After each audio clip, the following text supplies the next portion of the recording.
Me and my husband were driving one night. I remember it well, as it was snowing heavily. We were driving through the snow, and it seemed to be getting heavier and heavier. I remember my husband saying, "Hey sweetie, this snow is getting heavier and heavier." With that suddenly there was a screech, and the car skidded on black ice. The car toppled over, but luckily we both survived. We didn't even have to be hospitalized. A week later I was looking through getaway breaks, and I thought it a good idea to me and my husband leave our town for a week and go to stay in a cabin in the woods out in Utah. We drove there in a new car that my husband bought because he needed a car to drive to work 2 miles from where we live. We were driving out to the woods for what seemed like days, but in reality was only hours. When we got there, we were in awe of how beautiful the cabin looked with the trees surrounding it. It was just a beautiful sight. My husband stopped the car and turned off the engine. When we got out, he said, "Did you hear that?" I said, "No. What is it?" He smiled and he said, "Absolutely beautiful silence." That night we had decided to go for a walk in the woods. My husband heard it first. There were footsteps behind us, but when we turned around, there was nothing. We walked on, then suddenly I heard it this time. When we turned around, there was a person dressed in black, wearing a hoodie. I screamed, and my husband said, "What the hell are you following us for?" There was a man's voice. "Let's play a game called The Hunt. It's kind of like a game of hide and seek on steroids, or maybe hide and seek on acid. I will give you a head start of 10 seconds to get the hell out of here, and after that I'm coming after ye with my gun, and I'm going to shoot ye both dead." We didn't bother ask any questions, and just ran and ran as fast as we could. As we were running down the road, I was counting down the seconds, and exactly when I reached 10, I heard running behind us. Suddenly there was a shot, and I fell to the ground in pain. Then the man shouted, "This is no fun. Ye can at least make it a little hard for me. I'll tell ye what, I will give the bitch 60 seconds to recover and to get the hell out of here, and after that I'm coming to hunt ye down and shoot ye dead." My husband shouted at him, "Get away, you crazy bastard!" The man shouted back, "Is it a wise idea to really waste time like that?" I eventually got up and put my arm around my husband, and after a minute we were just down the road a little bit when my husband screamed as a bullet hit him right in the back of his leg. He buckled down in the ground in pain. The bullet had hit the back of his kneecap. I was screaming as the man walked right up to my husband. Then the man put the gun right to my head and said to my husband, "Would you like me to kill your wife?" Blood was pouring from my shoulder where I was shot. The man said to me, "You have something to tell your husband, don't you? Something about the crash." I said to my husband, "I was pregnant." Then the man said, "Okay, tell him the real story." Then I turned to my husband and said, "Those bullets that were shot at us, well, I got shot by a red paint bullet, and you got shot with a real bullet.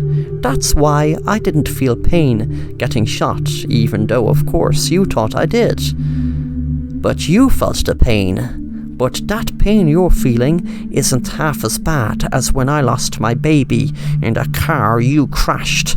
The man pointed the gun at my husband and said, "My baby you killed," and he shot my husband in his head.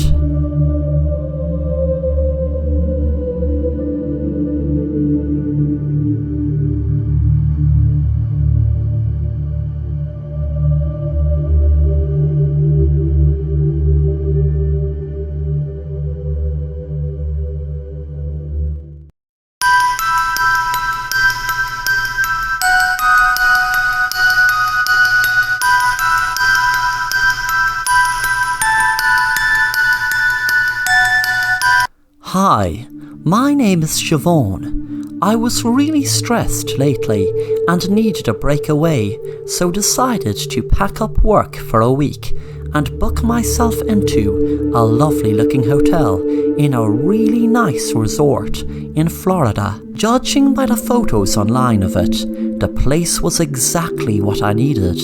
I just needed to get away from everything for a few days, so hopefully a week would do the job.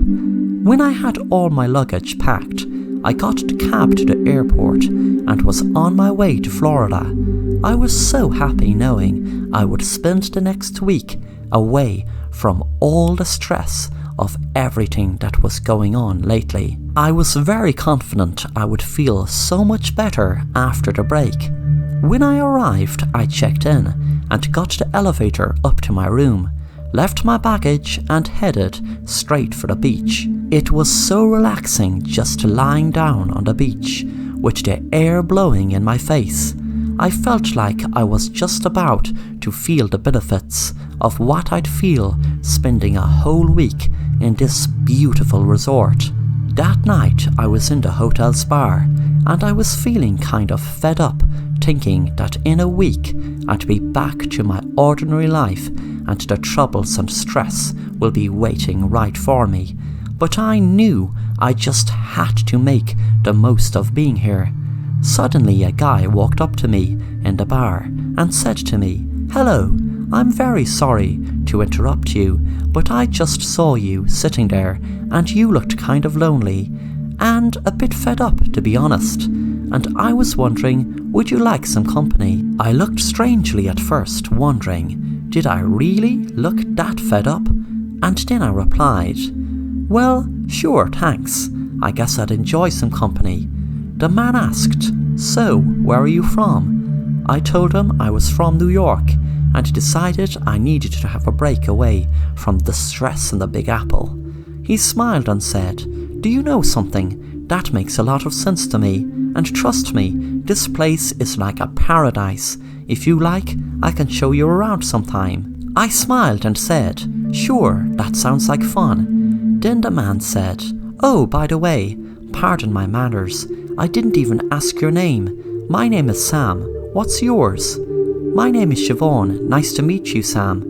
The next day, I was relaxing on the beach with Sam. He spoke. "To be honest, when I saw you alone and looking kind of down, I had to come and say hello." I looked confused and asked him why. He replied, "A few weeks ago there was this beautiful girl who was sitting by herself in the bar, just like you were, and well, she looked to be upset over something. I was going to introduce myself and ask her would she like company, but I didn't. And well, the next day I found out she was after committing suicide by jumping off her room's balcony. I felt so sorry for the girl and told Sam that there was no way of him knowing she was so upset and was going to commit suicide. That night me and Sam were in the bar having a few drinks and speaking. I wondered would it be too soon. When we were in my room, we sat on the bed and had another drink. Sam stood up and said to me, "Do you know what I love most about this hotel? The beautiful view from the balcony." We both walked out to the balcony and were admiring the view. I said to him, "It's beautiful." Suddenly Sam put his hand on my back and was about to push me over when I took my taser out of my pocket and tasered him. He jumped back, feeling surprised I was ready for him. Then I said, "That girl you were telling me committed suicide. We both know that she didn't jump." Then I held my phone up and showed him a picture that was taken of him without his knowledge, with text underneath it saying, "Help, call the police, this man is going to kill me."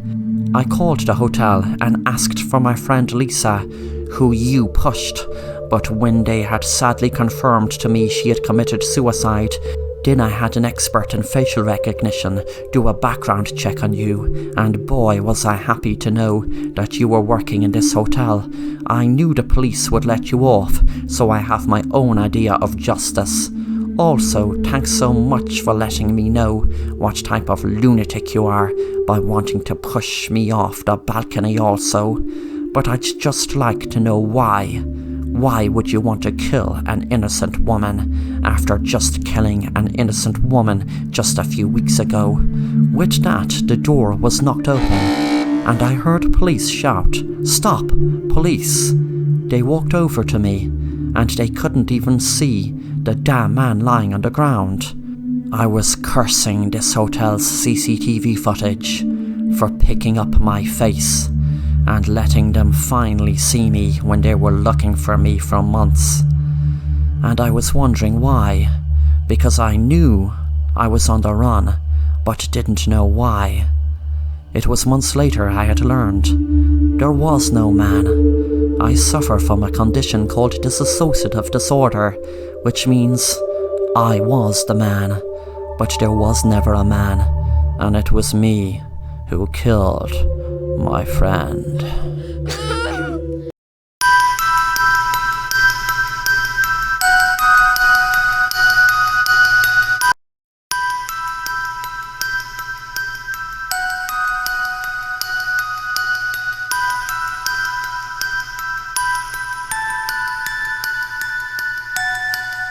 Hello, my name is Jake.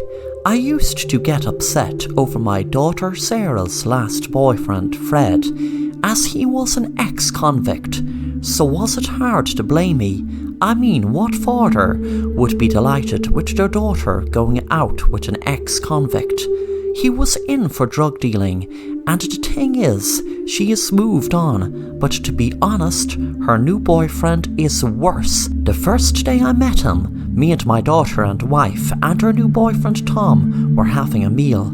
Tom just gave me a cold stare, and there was something dark and void in his eyes. My wife and daughter hadn't seen it, but I knew he was hiding something. I don't know what, I don't know how big, but I just knew. I tried telling my daughter, "Sweetie, I know that you think you know Tom, but are you really sure you really know him? I mean, put it this way, he doesn't seem to talk about his family much." My daughter cut me off. "Dad, why do you question everything and everyone I go out with? Tom is a very caring guy, and he has been there for me the last few months, and especially since Fred has become a crazed stalker who just won't get it into his head that I am over him and don't want anything to do with him. Tom has told him to back off, and to be honest, I don't think he would have, only for Tom frightening him or whatever he did to get him to back off. I was really scared my daughter was going to get into trouble with this stranger Tom, so I used it to my advantage what she had just told me about Tom frightening her ex Fred. I said to my daughter, "Well, there you go, sweetie. You don't know what he did to Fred. Did he threaten to kill him, or did he have him beaten up? I mean, let's face it, Fred doesn't seem the type of guy to just back off. You were months trying to get him to stop stalking you. I was hoping to find something to prove I was right about my daughter's new boyfriend Tom, so I did some research and typed his name into the search engine. Millions of results came up, so I tried doing the image search of him, and the town, and the company he is meant to work for. I was hoping he wouldn't appear at all, that he was just giving a false name, and he would be cut out way before anything bad happened to my daughter. But my hopes were dashed when his face popped up. Things came to a head one Friday night, when me and my daughter went to Tom's house. She was delighted I had accepted to go to his house for a meal. My daughter went in and had just realised I'd left my phone in my car, so I went out and fetched it. A few seconds later, I heard a gunshot from inside Tom's house, and my heart started racing. I ran into the house and saw my daughter crying inside there. I told her, "Get back."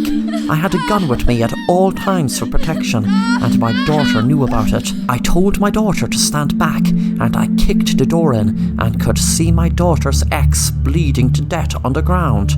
Tom was standing there shouting. I shot him in the head and explained to my daughter I had to, as he had his gun held to my head and was going to kill me. My daughter rang the police, and while I was waiting I saw her on the laptop and asked her what she was looking at.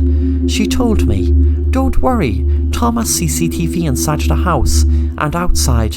I'll be able to show the police that you just shot him in self-defense." Then I noticed I could see my hand go in the window while I was pretending to fetch my phone, but I had went around knowing the window was open. All was ajar. It was a habit Tom had that was a real advantage to me. I was seen holding the gun in the window to the back of him and shooting Fred.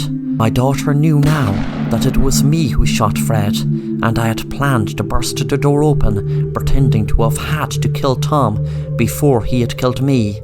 My plan was ruined now. That's why I knew what I had to do before the police came. I knew they would know that it was me that purposely set up Tom to look like the killer that killed Fred, but it was really me. And it was really me who killed Tom because I wanted to, not because it was self-defense. And I knew what I had to do before the police came. So I held the gun up to my daughter and pulled the trigger.